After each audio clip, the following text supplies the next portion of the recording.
Ladies and gentlemen, Greg McCloskey from ForexLive.com. This is a Forex Kickstart video. For today's date is June 18, 2024. In the Kickstart video, I take a look at three of the major currency pairs, the Euro versus US dollar, the dollar versus yen, and the sterling versus US dollar. We just had retail sales in the US come out weaker than expectations, and that's yields moving lower. The dollar moving a little bit lower as well. Let's take a look at the charts, see what they're telling us. Let's get going.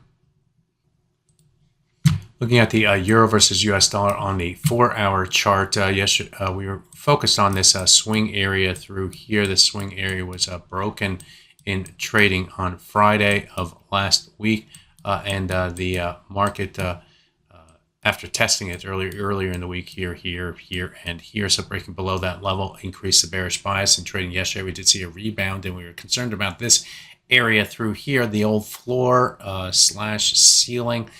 Getting back above it, and as you can see, we are trading still in between that swing area between 1.07198 to 1.07346. If we start to move above that level, that would likely disappoint more of the sellers on the break, a failed break to the downside, and that would have traders looking toward the 50% of this move to the upside, the midpoint level. And if we get above that level, it opens the door for further upside potential. So this is going to be the key area, folks, for both buyers and sellers in trading here today. As you can see, that black little line right there, we're currently trading around 27, right in the middle of this yellow area. So watch the 20 level on the downside, watch the 35 level on the upside.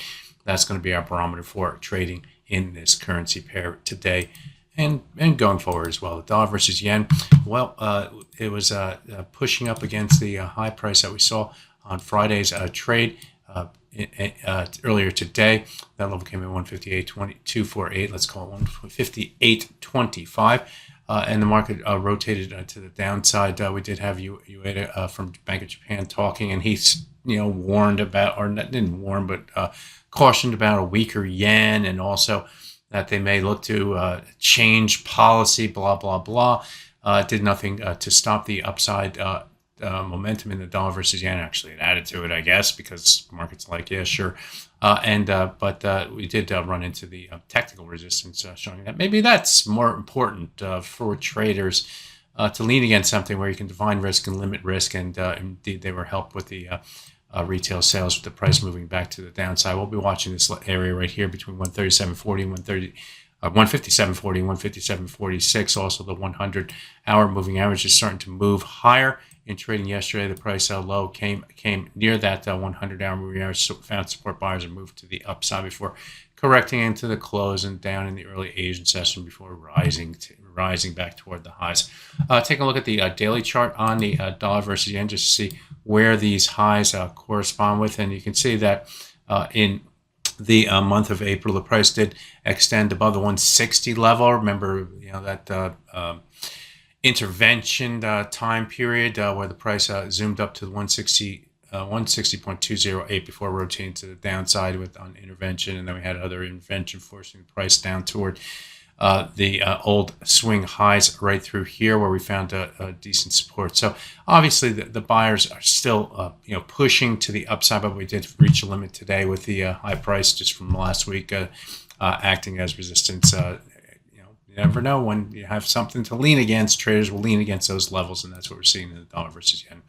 Let's take a look at the sterling versus US dollar last, and that's we'll look at the hourly chart, and we are seeing a little bit of a rebound. We're currently trading at 1.26877. That's just above this swing area floor through here. I'll just outline the floor level, that where we started to develop that floor right through here and here and here and here and here, so on and so forth.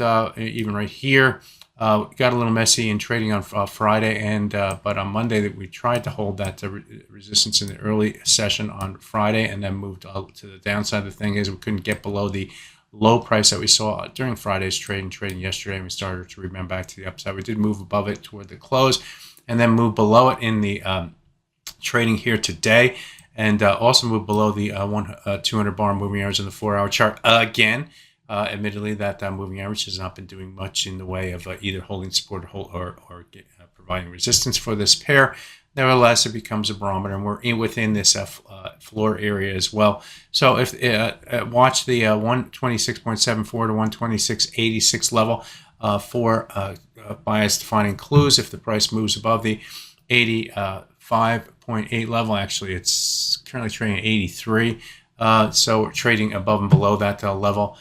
We need further momentum to the upside to give traders the go ahead to push back to the upside. We failed on the break of the 200 bar moving average. On the 4-hour chart, we failed on the break of the swing area. Is that enough to get the sellers turning to buyers on the failures that they've had over the last day or so of trading? A couple days of trading. So there you have it, a Kickstart video taking a look at the three major currency pairs as they waffle back and forth, helped by retail sales, which didn't do very well today. My name is Greg Michalowski. Good fortune with your trading. Bye-bye now.